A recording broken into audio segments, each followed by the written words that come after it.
this pile of rubble. What? Well, I mean, that's what's feeding the motherboard. That's impossible. I am super confused. Oh, I can already see what the problem is. Hopefully I didn't just wreck the floppy drive. Not that the computer gods have ever punished me for doing something foolish like that. And then just clickety-clack, don't call back.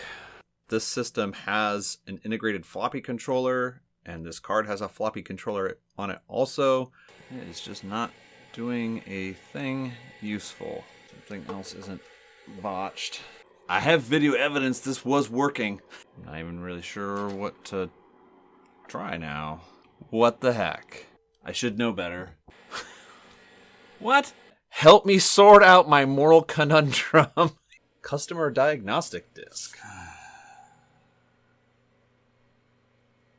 I figured a few things out.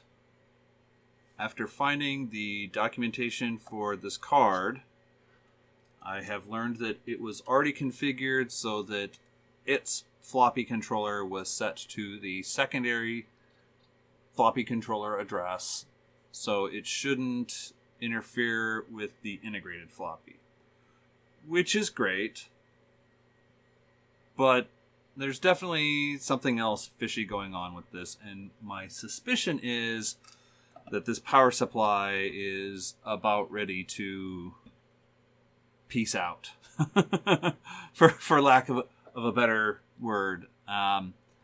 Sometimes the machine won't turn on, and I have to turn off the power switch and turn it on a couple times. And sometimes in those cases, when I try to read this 5-volt rail, it'll show really goofy voltages like it did in the previous video where it showed 0.84 volts or something like that. The thing that was ridiculous about that is when it showed 0.84 volts in that previous video, the computer had booted up. And that was... I still don't know what to make of that. Like, I can understand getting 0.84 volts and nothing happening, but getting goofy voltage on here and having the computer come up, I don't know. I don't... I really don't know what to make of that. Shortly after where the previous video left off, the tests continued to run. It got through the memory check. Okay, all that was fine. It took forever. It took so long. It took long enough that while the memory check was running, I went back and rummaged through my back room and found a blank 3.5-inch flop or 5.25-inch floppy disk that I put in the floppy drive. And then it still hadn't started moving on to the next test, which was floppy disk tests. I went off and started doing laundry and doing other chores around the house while I was waiting for it. When I came back, it was just mad spewing floppy errors. Like nothing. Every track that it tried to read or write on the floppy drive just had error. And now... pull the keyboard. I got the keyboard from the other machine because the connector on the keyboard that came with this machine is loose and it kept falling out and it was driving me nuts. This has got a little bit tighter connector so it stays in. That's why the keyboard is magically so much more clean. But if I try and do a DIRA colon, it tries to read from the disk. The disk spins up and the disk stops spinning, but it can't get any data from it. My first hypothesis was, okay, just the drive running so long like that doing those tests, the drive crapped out. Or that disk that I grabbed had gunk on it and the head was dirty. So I completely took the drive apart off camera with a lot of cursing. Words not suitable for YouTube. Cleaned the head, lubricated some things, blew the dust out of it, yada, yada, yada. Same result. So I thought, all right, well, that's weird. So I put this drive in the other AT&T machine, and it works fine. And I took the drive out of the other AT&T machine and put it in here. Same result. And I've tried that configuration also without the SCSI card. I tried it using the MFM controller from the other AT&T machine and the MFM hard drive from that machine, and nothing has had any effect. So my current thinking is, if the power supply is bunk, then maybe while it was doing that long-running test, I got some kind of a power surge and it screwed up the floppy controller chip a little bit. Or maybe just the floppy control or the power supply is just weak on the 12-volt rail and can't really power this.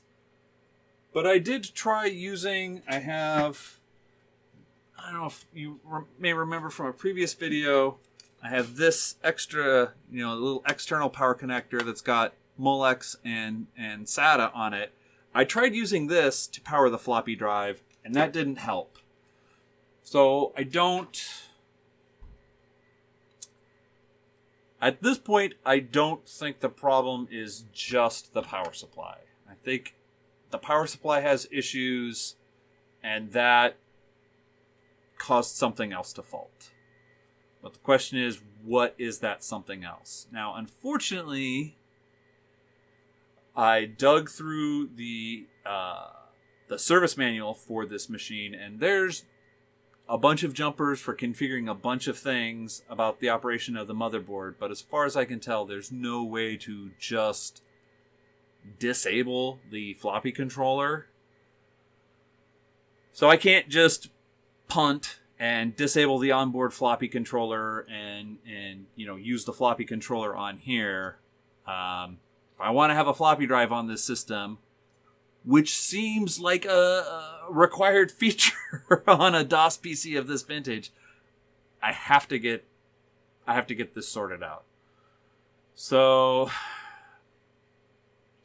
because I have a second identical machine, I think the first thing I'm going to do is I'm going to try to narrow it down to being just the power supply. I'm going to pull the power supply out of this, and I'm going to grab the power supply from the other machine and do a switcharoo and see if that sorts it out.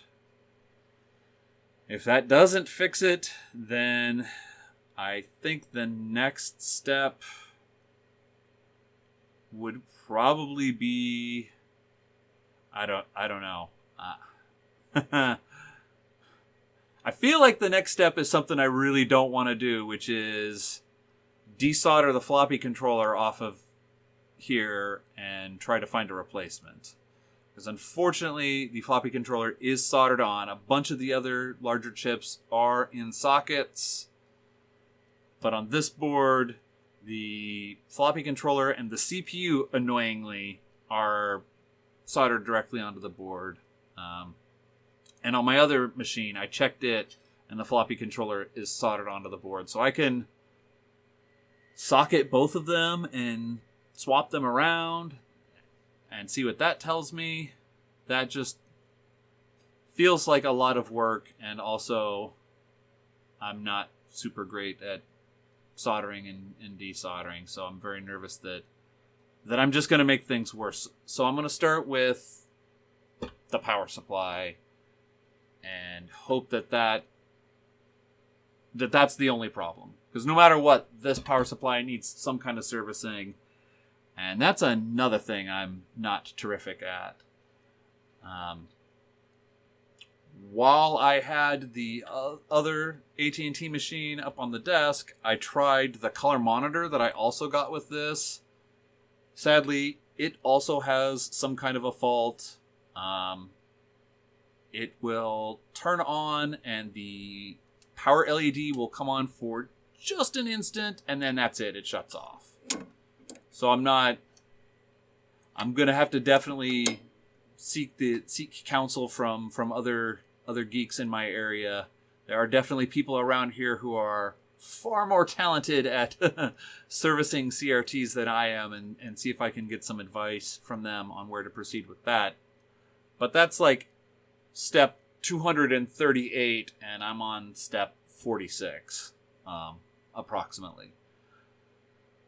So I'm going to turn this off and pull out this power supply and move on.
Alright, now for the moment of truth. I'm gonna got the other power supply installed in this machine.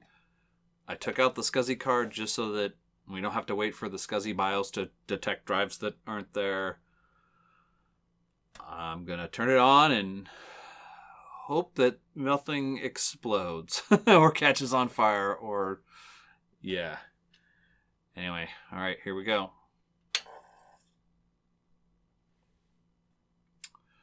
Alright, so it's booting up. That seems normal.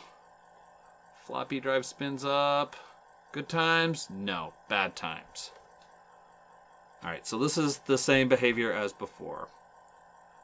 So I feel like that supports the hypothesis that there was something wrong with the other power supply, and while being heavily used during the diagnostic test that was just grinding on the disk for who knows how long, because I was away doing laundry. Somewhere in there, something else happened. I feel like the most likely candidate is the floppy controller on this motherboard, and I am not looking forward to taking that board out because it's held in with hex head nuts that are really teeny tiny, and I've already checked. I think maybe this size here, they might even be slightly smaller. I don't have anything that small except pliers, and there's a lot of those, so it's gonna be super irritating, and then all the desoldering and resoldering.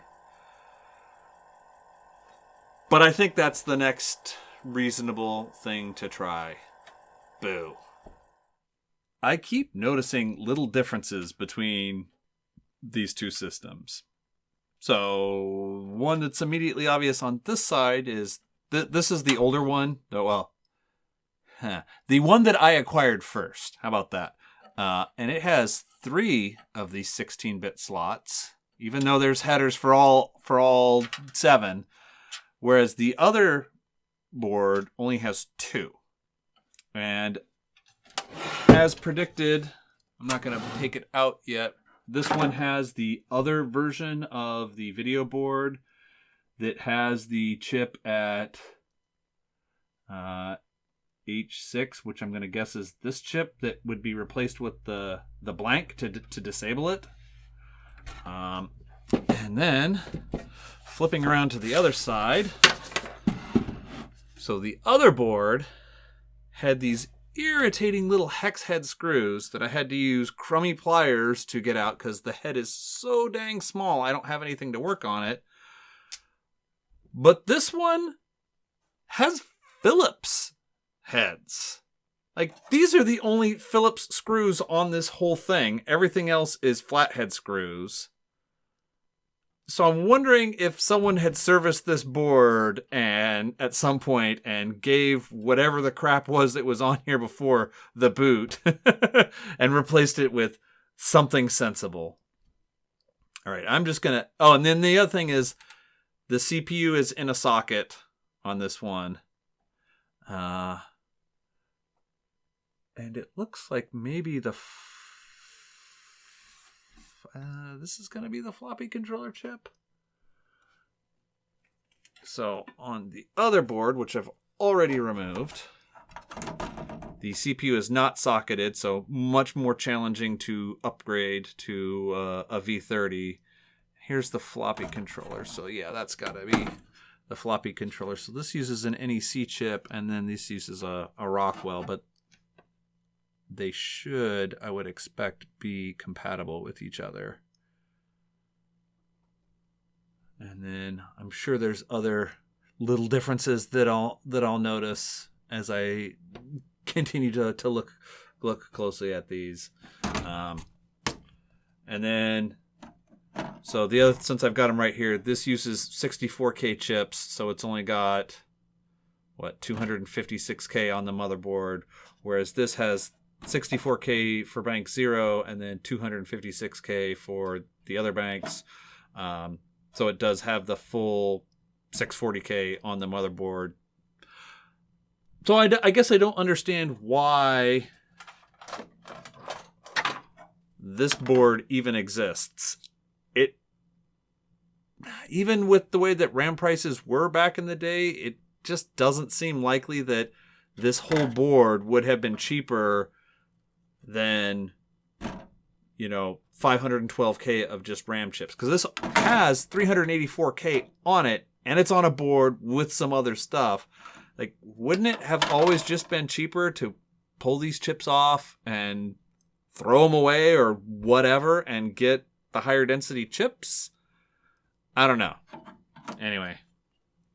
All right. We'll fast forward up to having this other board out and probably having some desoldering done. This is my original PC6300. It has the same floppy controller chip that was in it. It has the good power supply back installed. The only difference, and it'll be really hard to tell in the video, is it's now socketed. So my intention is this should be as it was before I started messing about with it.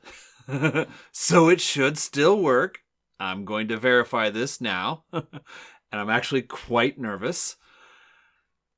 Assuming this works, the next step will be to put the floppy controller chip from the other system in it, which I have removed but not yet installed a socket.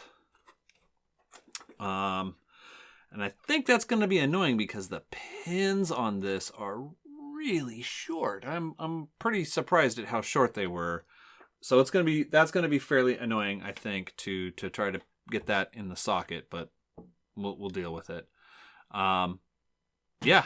So test number 1 is to just fire this thing up, and yeah, I'm really nervous. I hate soldering, and I'm terrible at it. That's all I'm going to say about that right now.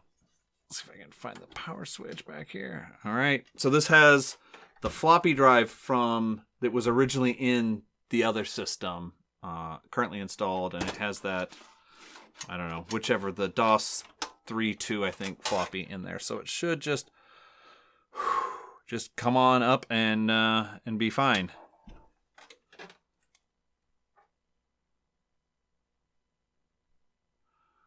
So we have a RAM test. That's a very good sign.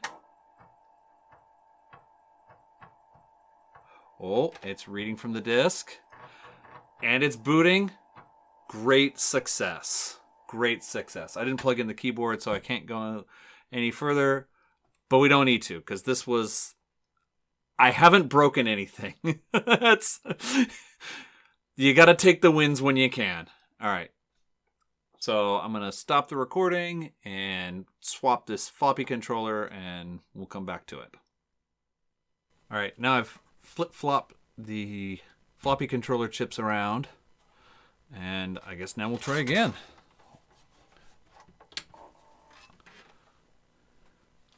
Now, if this configuration works in here, I'm going to be extra confused. Okay, I'm extra confused because it's working. So, the floppy controller chips are fine. All right, well, I guess back to the drawing board. We return to the more newly acquired PC6300. I've installed a socket for the floppy controller and put the original floppy controller back in it. It's the same original floppy drive from the system that I've been using all along. And it's the power supply from the other machine, the good machine. Now I'm fully expecting that this is going to have the same bad behavior as before. But at this point, I'm just trying to like check the box, like do all the things, try all the stuff, and see what happens. So we're now at that point. Now I haven't fully secured this back in. There's a couple other things that could possibly be wrong if it's not the floppy controller chip itself, but we'll see when we get there. All right, RAM checks, floppy drive, not ready, still no good. Okay, so that at least seems like what would have reasonably been predicted based on the behavior that's already been seen. So I'm going to let it keep trying to do this floppy. Let's see if any of these chips around here, because it's possible that,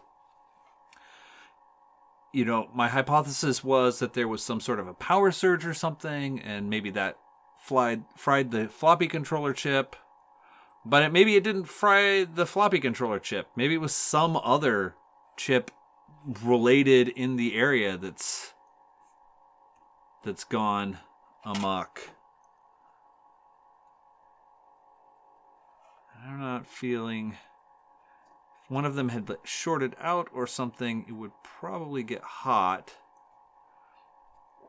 Something I just recently noticed about this motherboard that differs from the other one is all across this board there's silk screening for where filter capacitors should be installed, but there ain't no filter capacitors.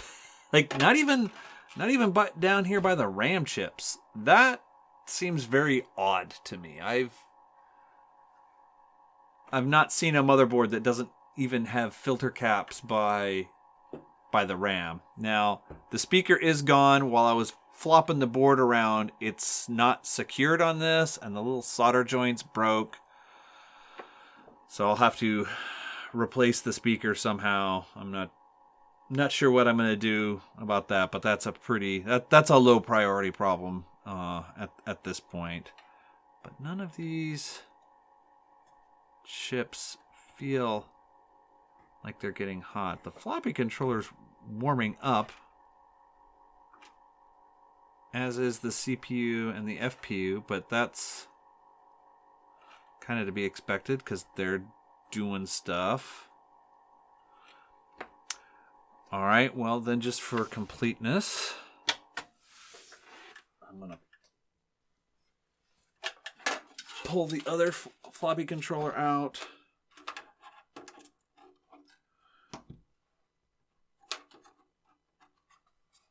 Of the other system.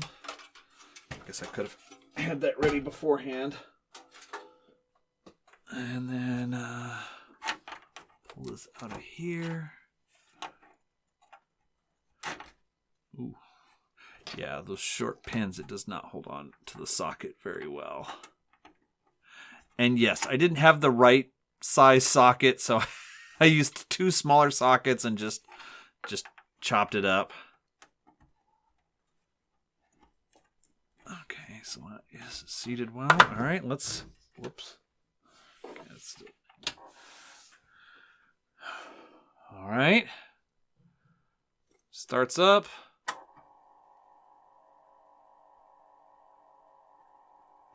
Same behavior. Okay. All right. I'm at a total loss. I'm going to try one more thing. So I'm going to try just removing the floppy controller altogether. And then with no onboard floppy controller present, perhaps I can just use the floppy controller on the SCSI card. I can enable that as primary controller, and it should just work because there won't be anyone here for it to fight with. So I'm gonna give that a try and see if that at least gets it so that I can read discs on this system, and then I'll have to, I don't know, I'll have to try to figure out what the heck else to try to repair this system, because it was working. I'll have to try to figure that out later. After a little bit of nonsense, I think I've got this configured properly to be the primary floppy controller, and it's cabled up using the original cable, all the same stuff. There's nothing to do except flip the switch and hope for the best, I guess. The drive initially spun up, so that's good, I think. And it's going to take its sweet time trying to probe the SCSI address. Find it interesting. Oh no, it tries to probe the floppy after doing the option ROM stuff. So now we wait. Okay. So either it's not configured properly, or this BIOS just really does not want to talk to the floppy controller on this SCSI card. Huh. All right, well, that's a big stinker. If the floppy controller chip isn't the problem, then it stands to reason that perhaps some other chips in the neighborhood, between the floppy controller and the floppy cable, seem likely candidates to be the problem. But, I've spent the last few days poking at these chips and doing stuff. Let's see, so I can take a directory of A. Oops. And, looking at that was interesting.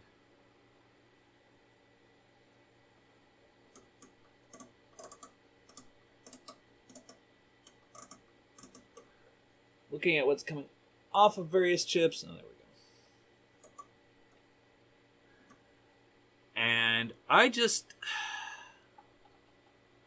know. I've poked at a lot of these chips, and I've compared what the waveforms look like out of particularly these 4 chips right here on what I am now affectionately referring to as the naughty machine compared to the nice machine, and they seem the same. There's nothing obvious, at least that I'm able to determine with my meager oscilloscope skills and this very, very old vintage oscilloscope. I'm not able to see anything that's obviously a problem. And I've spent a couple seriously tedious hours, because each time I want to flip-flop between machines, I have to move the power supply back and forth. I also have to switch the monitor, because, of course, one system has one video card, the other has the other video card, so they can't use the same monitor. So it's been pretty frustrating. And I don't feel like I have learned anything. However, there has been one tidbit that's not my doing. So I'm going to adjust the camera a little bit here, see if I can do this.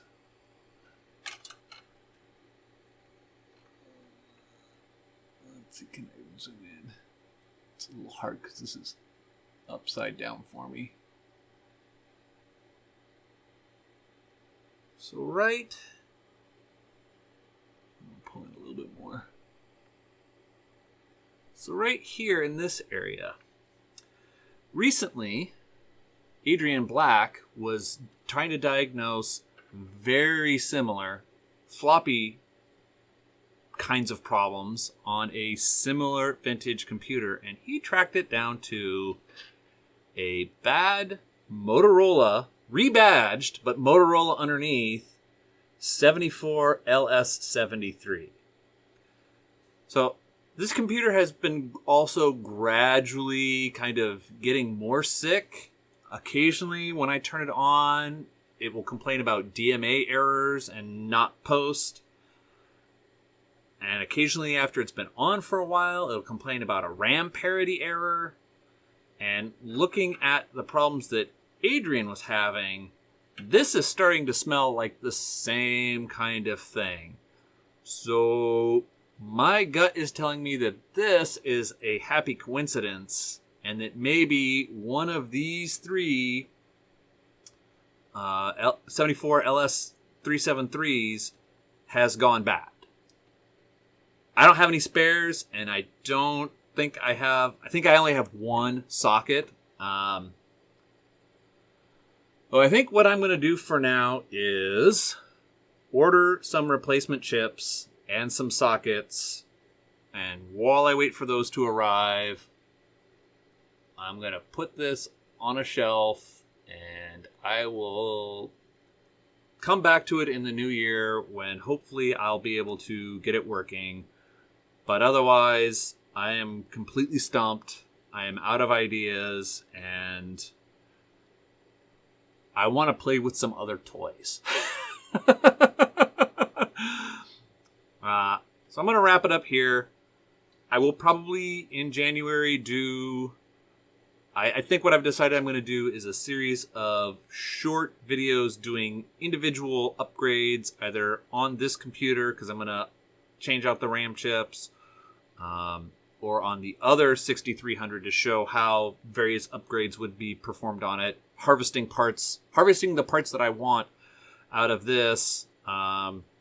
And I'm going to try to also mix in some videos with some of the other toys that I got last year. I really want to get to play with that Heathkit 6800 based computer.